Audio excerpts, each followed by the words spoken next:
Praise Lord friends, welcome back to our channel. இந்த வீடியோவில் நம்ம என்ன பார்க்க போகிறோம் அப்படின்னா 40 ரூபா செலவு பண்ணால் சாரீக்கு சுங்கு ரெடி பண்ணலாம். அதுக்கு நான் டபுள் பெல் த்ரெட் 20 ரூபாய் எடுத்திருக்கேன். 2 மீட்டர் ப்ளவுஸோட லேஸ் எடுத்திருக்கேன்.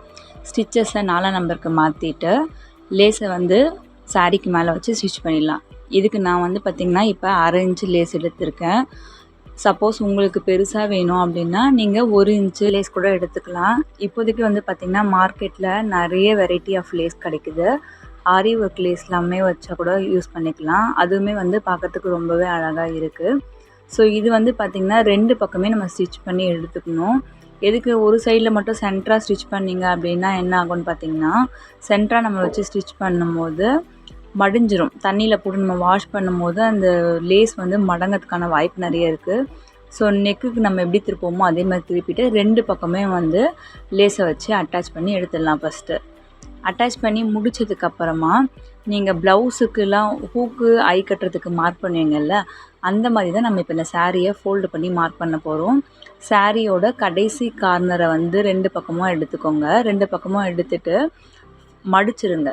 மடிக்கும் போது வந்து பார்த்திங்கன்னா சென்டராக ஒரு பாயிண்ட் உங்களுக்கு கிடைக்கும். அதை மார்க் பண்ணிட்டீங்க அப்படின்னா உங்களுக்கு அந்த லாஸ்ட்டு கார்னர் 2 சென்டர் 1 3 பாயிண்ட் நம்ம கிடச்சிருச்சா. இப்போ நம்ம மார்க் பண்ணதுலேருந்து கடைசியாக இருக்க பக்கத்துக்கு ஒரு ஃபோல்டிங் மடிக்கணும். மடிச்சிங்கன்னா அங்கே ஒரு சென்டர் பாயிண்ட் உங்களுக்கு கிடைக்கும். அதை மடிச்சுட்டு ஃபோல்ட் பண்ணி மார்க் பண்ணும்போது அங்கே ஒரு சென்டர் பாயிண்ட் கிடைக்கும். நான் சாரீ வந்து பெருசாக இருக்குது அப்படின்ற ரீசனுக்காக வந்து பேப்பர்லேயுமே உங்களுக்கு ஃபோல்ட் பண்ணி காமிச்சிருக்கேன். ஸோ இது ஈஸியாக புரியும் அப்படின்றதுக்காக.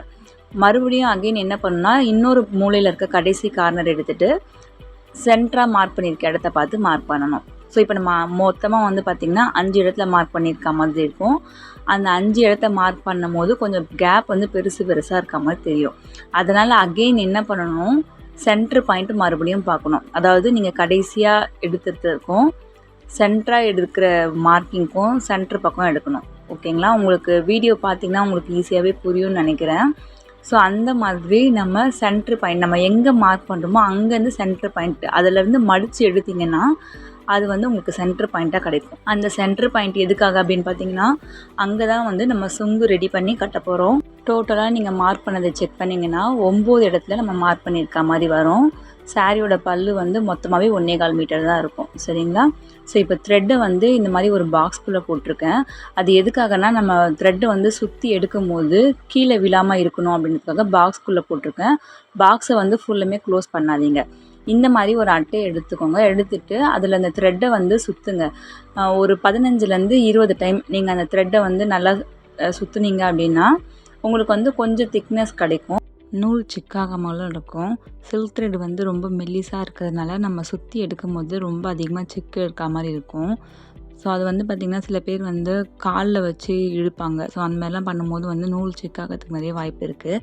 இந்த மாதிரி அட்டையில் சுற்றும் போது வந்து பார்த்திங்கன்னா ஒரே ஈவன் சைஸாக இருக்கும். அதே மாதிரி நூல் வந்து எங்கேயுமே சிக்காகாது. ஈஸியாக ஹேண்டில் பண்ணவும் முடியும். இந்த சின்ன அட்டை வந்து பார்த்திங்கன்னா ஒரு சுங்கோட சைஸ்க்கு கரெக்டாக இருக்கும். த்ரெட்டு வந்து நமக்கு அதிகமாக வேஸ்ட் ஆகாது. இப்போ அட்டையில் ஃபுல்லாக சுற்றி முடிச்சதுக்கப்புறமா அந்த அட்டையிலேருந்து பார்த்திங்கன்னா வளைஞ்சு கொடுக்கும் அட்டை. ஸோ அதனால் ஈஸியாக அதுலேருந்து நம்ம வெளியில் எடுக்கிறதுக்கு ரொம்ப ஈஸியாக இருக்கும். எடுத்து முடிச்சதுக்கப்புறமா மேலே நம்ம பிடிச்சிருக்கோம் பார்த்திங்கன்னா அந்த இடத்துல வந்து த்ரெட்டை மொத்தமாக பிடிச்சிட்டு கட் பண்ணுங்கள். த்ரெட்டை விட்டுட்டு கட் பண்ணிங்க அப்படின்னா உங்களுக்கு சிக்காகும். ஸோ த்ரெட்டை விடாமல் கரெக்டாக ஈவனாக வச்சு கட் பண்ணுங்கள். கட் பண்ணி முடித்ததுக்கப்புறமா பெரிய சைஸ் ஊசி சொல்லியிருக்கேன் இல்லையா, அந்த ஊசியில் நம்ம இப்போ த்ரெட்டை வந்து கோர்த்து எடுத்துக்கலாம். நீங்கள் இதுமாதிரி டைட்டாக பிடிச்சிட்டு கோத்திங்கன்னா ஈஸியாகிடும். கம்மு போடணுன்ற அவசியமே இருக்காது. அதுக்கு தான் நான் 15லேருந்து 20 ஸ்டாண்ட் நீங்கள் சுற்றி எடுத்துக்கோங்கன்னு சொல்லியிருக்கேன். ஸோ த்ரெட்டை ஊசியில் கோர்த்து எடுத்ததுக்கப்புறமா நம்ம இப்போ சாரியில் குத்தி எடுக்கலாம். சாரியோட கார்னர் பகுதி எடுத்துக்கோங்க. எடுத்துகிட்டு இது பெரிய ஊசி அப்படின்றதுனால கோக்கிறதுக்கு ஈஸியாக இருக்கும். ஸ்டிச் பண்ணுறதுக்குமே ஈஸியாக இருக்கும். அதில் ஒரு ஹோல்ஸ் போட்டிங்கன்னா வந்து பார்த்திங்கன்னா உங்களுக்கு ஈஸியாக போயிடும். அதை குத்திட்டு இந்த த்ரெட்டை வந்து வெளியில் எடுத்துடலாம். எடுத்துகிட்டு கட் பண்ணிடணும். த்ரெட்டை கட் பண்ணிவிட்டு பீட் நீடில் இருக்கும் பார்த்திங்கன்னா, சின்ன நீடில் இல்லை நீங்கள் ஐ கட்டுற நீடில் ஏதாச்சும் எது இருந்தாலும் அதில் நம்ம நார்மல் த்ரெட்டு சீவிங் த்ரெட்டை வச்சு கோத்துட்டு இந்த நம்ம சில்க் த்ரெட்டில் வந்து பார்த்திங்கன்னா ஒரு 2 தையல் போடணும். எதுக்குன்னா இந்த சில்க் த்ரெட் வந்து நீங்கள் முடிச்சு போடும்போது லூஸ் ஆகிடும். ஸோ இது லூஸ் ஆகாமல் இருக்கிறதுக்கு நம்ம வந்து நார்மல் சீவிங் த்ரெட்டை வச்சு ஒரு ஸ்டிச்சஸ் போட்டு 2 சுற்று நம்ம பூ கட்டுற மாதிரி 2 சுற்று சுற்றி அதுக்கப்புறமா ஒரு 2 நாட் வந்து நம்ம நார்மல் சேவிங் த்ரெட்டில் நம்ம போட்டுட்டோம் அப்படின்னா உங்களுக்கு இது எப்போவுமே வந்து கழண்டு வரவே வராது, பர்மனெண்ட்டாக அப்படியே இருக்கும். பார்க்கறதுக்குமே ரொம்ப நீட்டாக இருக்கும் ஒர்க் பண்ணுறது.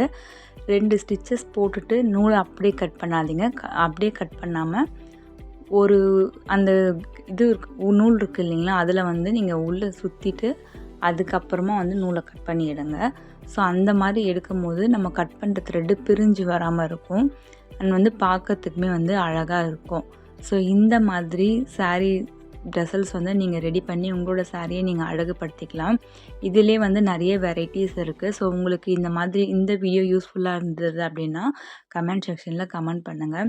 இந்த மாதிரியான டெய்லரிங் டிப்ஸ் அண்ட் வந்து ஆரி ஒர்க்கு, ஹேண்ட் எம்ப்ராய்டரி பற்றின டிப்ஸ் எல்லாம் வந்து நம்மளோட சேனலில் போஸ்ட் பண்ணிட்டு இருக்கோம்.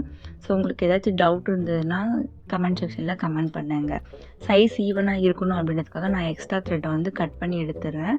ஸோ ஃபஸ்ட்டு நம்ம ஸ்டார்டிங் எந்த த்ரெட்டு நம்ம கட் பண்ணுறோமோ அதே சைஸ்க்கு தான் ஈவனாக சாரீ ஃபுல்லுமே முந்தி பாட்டுக்கு ஃபுல்லுமே வந்து ஒரே சைஸ் ஈவனாக இருக்கணும். அந்த மாதிரி வச்சு நீங்கள் கட் பண்ணி எடுத்திங்கன்னா உங்களுக்கு வந்து சாரியோட டசல்ஸ் வந்து ரொம்பவே அழகாக நீட்டாக இருக்கும். ஸோ நம்ம கடையில் வாங்குற ரெடிமேட்ஸுங்க கூட இந்த அளவுக்கு ஸ்ட்ராங்காக இருக்காது, அது சீக்கிரமாகவே பிரிஞ்சிடும். ஆனால் நம்மளே ஒன்றா கையில் ரெடி பண்ணுற சுங்கு வந்து பார்த்திங்கன்னா ரொம்பவே அழகாக இருக்கும். இது கஸ்டமருக்குமே ரொம்ப பிடிச்சிருந்தது. இன்னொரு வெரைட்டி சுங்கும் நான் ரெடி பண்ணியிருக்கேன். அதில் வந்து பார்த்திங்கன்னா பீடு யூஸ் பண்ணியிருக்கேன், த்ரெட்டு யூஸ் பண்ணாமல் பீடு யூஸ் பண்ணியிருக்கேன். சிம்பிள் ஒர்க்கு தான். இதை மேக் பண்ணுறதுக்கு நமக்கு மேக்ஸிமம் வந்து 15 நிமிஷம் தான் டைம் எடுக்கும். ஸோ உங்களுக்கு இந்த வீடியோ பிடிச்சிருந்ததுன்னா லைக் பண்ணுங்கள், ஷேர் பண்ணுங்கள். நம்மளோட சேனலை இப்போ தான் ஃபஸ்ட் டைம் பார்க்குறீங்க அப்படின்னா சப்ஸ்கிரைப் பண்ணிவிட்டு பாருங்கள். தேங்க்யூ ஸோ மச் ஃபார் வாட்சிங். கீப் வாட்சிங்.